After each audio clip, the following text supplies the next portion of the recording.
The United States has attacked Iran, and whether you like it or not, this is going to have a serious implication on the US economy, on the stock market, and most importantly, your money. At the end of the day, wars are really bad, but whether you like it or not, it's always a financial opportunity. During any kind of conflict, wealth transfers from one group of people into another. So if you know exactly what you are doing, if you buy the right assets, if you invest in the right assets, you will end up one of the winners of this war. And this is not just about the Iran war, but rather there has been a series of conflicts that has been happening throughout 2025 and now 2026. First, Donald Trump has actually waged the trade war against the rest of the world, the reciprocal tariffs. But the Supreme Court has shut down his tariffs, and now the US government has to pay in refunds hundreds of billions of dollars. He also captured the president of Venezuela, and now we have another war. If this war is going to turn into another forever war, it can easily cost the US government trillions of dollars. Now, we don't know for a fact how this war is going to end, but oil prices are already up, and that is going to cause inflation. So the longer this war is going to continue, the more it is going to cost the entire global economy. Every single war has a price tag. There are no free conflicts. But historically, the US government used to fund wars by raising money. So if you have a conflict, you will raise taxes and pay off the conflict. However, over the last 25 years, something fundamentally has changed. The United States began funding wars with debt. And that has not been historically the case. Even if you go to World War II, half of it was financed with taxes and the other half was borrowed. But then the US government paid off the debt. The problem with debt is that it is the exact same problem that people run in their personal lives. When you're in a crisis, you're supposed to lower down your standard of living. There is no shame in using debt to get out of that problem, as long as you pay off that debt after you got out.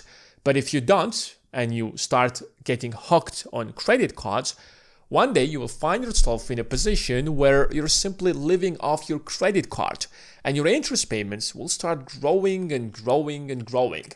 And one day you will find out that your entire paycheck just goes into the interest payments. Congratulations, you are going broke. You will never get out of that crisis unless you declare bankruptcy. And the US government has been following that path historically. You see, back in 1980s, the US deficit has grown or doubled, I would say, because Ronald Reagan has passed the largest tax cuts in history. Suddenly, the national debt has tripled in less than 10 years. And that sounded the alarm for investors, because investors who used to lend money to the US government realized that the debt-GDP ratio has crossed 41%. Will the US government be able to pay off investors? And that's why the yields on the US treasuries has instantly spiked, and that was a huge catastrophe for the entire bond market. And that's why Clinton actually started running a federal surplus. That was the first surplus that the US government ran in decades. That's how the US government began paying off its debts. That was probably the last time the United States ever paid off even a huge or a small portion of its debt. And now take these numbers and compare them to today. The debt to GDP ratio is 125%, and the national or the federal deficit is more than 6%. And that has been happening over the last couple of years. And the reason the US government can't go back to a 3% deficit rate is because it is waging this conflict. When you have a federal deficit of 3%, it's not actually a big deal because historically you can grow the GDP by 2 to 3%. But the moment your deficit is more than 3%, suddenly your debt is growing way faster than the size of the economy. And if you can do basic math, you can just figure out that this is the point historically where the US government is going to get out of business. And that's why investors are so worried. And the US government is not running like a 6% or a 4% deficit rate, but rather it is double the standard. It is like 6 to 7%. And if these wars are going to continue, especially this conflict, if it turns into another forever war, we can easily see this number to be at about 7 to 8% over the next 5 to 7 years. If that is such a huge problem, look at the US government. It is running the largest debt in history, and yet it is not declaring bankruptcy. It is not going out of business. And that's because the nature of how US government borrows money historically has changed. Before, the US government would borrow money from public. The US government would borrow money from other nations, from other banks, including American citizens, including American companies. But that's no longer the case because everything has changed after the 2008 financial crisis. And now the US government borrows money from the Federal Reserve. If there is any kind of instability in the bond market and investors are worried about the state of the US national debt, guess what happens? The Federal Reserve instantly intervenes and they do something that they call quantitative easing. I honestly have no idea why would they call it quantitative easing. It is literally the Federal Reserve printing money and buying the US national debt. So if investors will start dumping the US bonds in the market, guess what happens? The Federal Reserve prints money and buys these bonds. And because the Federal Reserve is fundamentally like a part of the US government, it is never going to let the US government go broke. Because if the US government goes broke, then the Federal Reserve instantly goes broke. And one of the main jobs of the Federal Reserve is to ensure that there is stability in the US economy, which is why the US government is no longer worried. It's like, you investors, you don't want to loan us money? You want to dump our debt? Guess what? We don't care. Why? Because the Fed is going to bail out the US government by printing trillions of dollars. Now, on one side, if we have such a great solution, why should we be worried? Why is that even a problem?